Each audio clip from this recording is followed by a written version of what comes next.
Welcome to today's session on brain-based learning and constructivism. We'll explore how these theories impact classroom instruction and student engagement. Constructivism is a learning theory where students actively construct their knowledge. It is not about passively receiving information, but about building upon our prior knowledge and experiences in a dynamic learning process. In the classroom, constructivism emphasizes context problem solving and collaboration.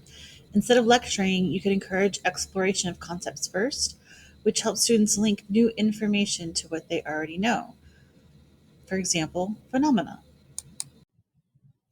In this example, you can see that having students listen to a lecture or read a text with minimal context about surface tension is pretty dry and boring, versus having them investigate the phenomena through a lab modeling or even a simple discussion that truly involves them and their knowledge, and using that as a jumping ground to have them be more actively engaged in the learning process.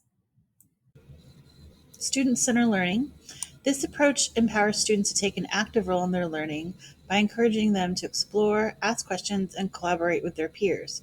In a student-centered classroom, teachers act as facilitators, guiding students through the learning process while providing opportunities for choice, critical thinking, and problem solving.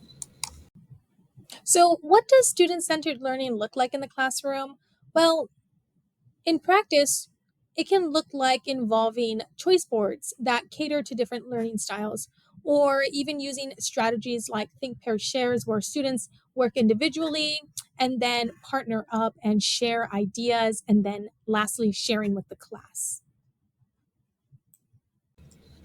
Concept attainment helps students develop critical thinking by analyzing examples and non-examples of a concept. This process goes beyond memorization, allowing them to define the concept through observation and reasoning. Concept attainment also supports the transfer of learning as the students develop the ability to recognize the underlying principles of a concept and apply them to different contexts. In chemistry, this could involve connecting atomic structure to bonding or understanding how concepts like acids and bases relate to broader ideas about pH and chemical reactions.